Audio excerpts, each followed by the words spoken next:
नमस्कार, मैं मोहम्मद आसिफ और आप देख रहे हैं एसपीएन 9 न्यूज। एसपीएन 9 न्यूज में आज बातचीत करेंगे त्रिपुरा विधानसभा चुनाव की।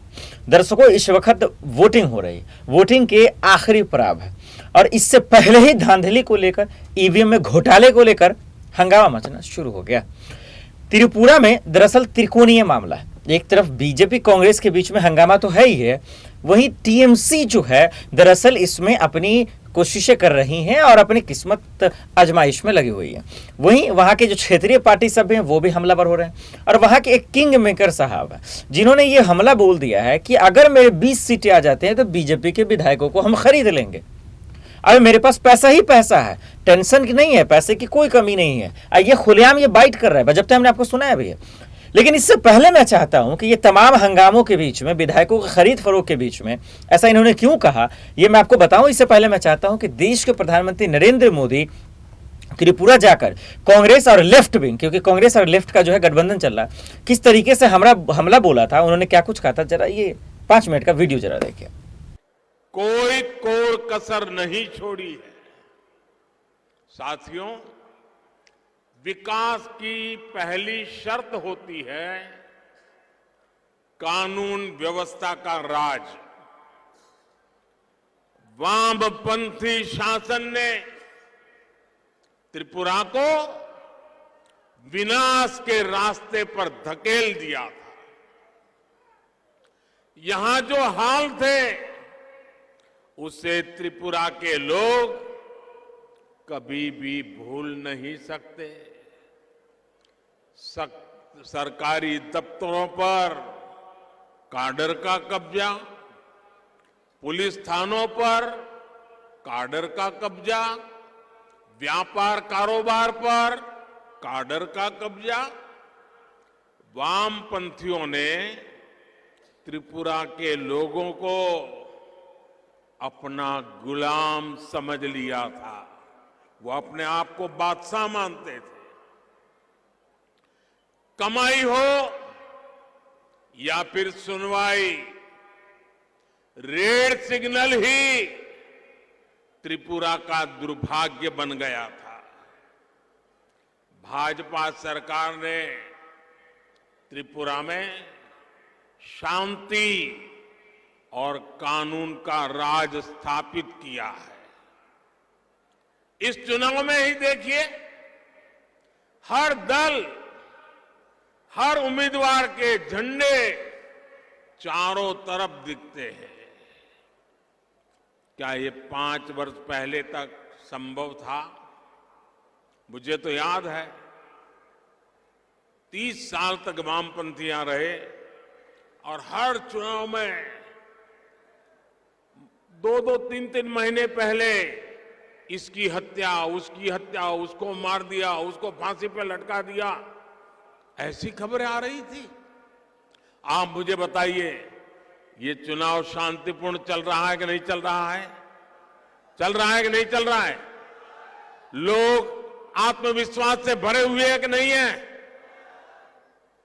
एक समय था जब एक ही पार्टी के झंडे हर तरफ दिखते थे और किसी को तो एंट्री नहीं थी, और किसी ने झंडा लगाया तो शाम को डंडा आया। आपने रेड सिग्नल हटाकर भाजपा का डबल इंजन लगाया और आज त्रिपुरा विकास की पटरी पर लौट आया है। बीते 25-30 साल में जो खाई त्रिपुरा में खोदी गई थी, उसे भरने के लिए त्रिपुरा की भाजपा सरकार दिन रात मेहनत कर रही है। मैं त्रिपुरा के लोगों को एक बात का ध्यान रखने को कहूंगा, लेफ्ट और कांग्रेस वाले कभी भी त्रिपुरा का विकास नहीं कर सकते। लेफ्ट और कांग्रेस हमेशा यही चाहेंगे कि त्रिपुरा गरीब से गरीब राज्य बना रहे। लेफ्ट कांग्रेस और उनके जैसी सोच वाले दल त्रिपुरा के लोगों को गरीब रखकर अपनी तिजोरी भरना चाहते हैं। ये आपको कभी जाति के नाम पर तोड़ेंगे, कभी समाज के नाम पर बिखरने की कोशिश करेंगे, लेकिन त्रिपुरा के लोगों को एकजुट रहना है। आपके बच्चों के उज्जवल भविष्य के लिए इनकी बातों में नहीं आना है। आप लोग बढ़ गए तो ये लोग त्रिपुरा को बर्बाद कर देंगे, आपकी जिंदगी तबाह कर देंगे, आपके बच्चों के भविष्य को बर्बाद कर देंगे। त्रिपुरा के विकास के लिए आपको आपका एक एक वोट भारतीय जनता पार्टी भाजपा के और भाजपा के सहयोगियों को पूरी ताकत के साथ वोटिंग करना है। यहां भाजपा की सरकार रहेगी तो दिल्ली से जो पैसा आएगा वो भी आप लोगों पर ही खर्च होगा। और अगर लेफ्ट और कांग्रेस ही मिलकर पहले क्या करते थे, रुपया, उनके एक प्रधानमंत्री ने कहा था कि दिल्ली से 1 रुपया निकलता है 15 पैसा पहुंचता है। ये 85 पैसा किसके जेब में जाता था भाई? जो यहां सत्ता में बैठे थे ना, उन्हीं के जेब में जाता था। आज मैं दावे से कहता हूं, हम दिल्ली से 1 रुपया भेजते हैं तो त्रिपुरा के हमारे लोग नीचे 100 पैसे पूरे के पूरे पहुंचा देते हैं। ये काम हमने भलाई के लिए किया है। भाइयों और बहनों, महाराज राधा किशोर माणिक्य बहादुर त्रिपुरा के विकास के सबसे बड़े पक्षधर थे। उनके दौर का विकास आज भी त्रिपुरा की शान है, त्रिपुरा की पहचान है। त्रिपुरा की इस पहचान को 21वीं सदी का नया आयाम देने के लिए ही हमने हीरा यानी हाईवे,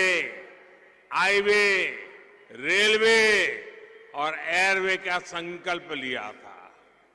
आज त्रिपुरा में चारों तरफ इस हीरे की चमक दिखती है।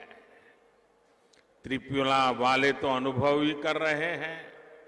आपने देखा, मोदी जी को बारीकी से आपने सुना। त्रिपुरा हालांकि 60 सीट ही है, लेकिन इस वक्त यूपी बिहार के चुनाव से कम नहीं है, क्योंकि तमाम पार्टियां एरी चोटी की ताकत लगा रही है।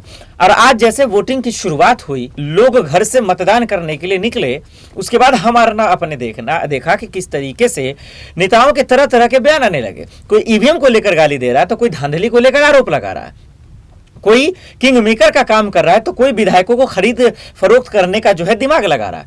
अब वो ये भी कह रहा है कि भाई हम अपना महल बेच देंगे लेकिन बीजेपी के विधायकों को खरीद लेंगे। अब बीजेपी को क्या वाकई में वहां से खदेड़ने का काम कर दिया है तमाम लोगों ने, क्षेत्रीय पार्टियों के साथ विधायकों ने। अब इस पे चुनाव आयोग, क्योंकि वोटिंग के दौरान चुनाव खरीद फरोख्त के आरोप आ रहे हैं, अब फिर भी चुनाव आयोग चुप है, ये बड़ा बात है। दर्शकों, आप हमें बताइए कि क्या वाकई में 20 विधायक जीत जाते हैं तो बीजेपी के विधायकों को खरीद लेंगे, ये ऐसा कहा जा रहा है। क्या लगता है त्रिपुरा चुनाव में कुछ बड़ा खेलने वाला होने वाला? हमें कमेंट कर जरूर बताइएगा। आज के लिए इतना ही, मुझे दीजिए इजाजत और आप देखते रहे SPN न्यूज़। नमस्कार।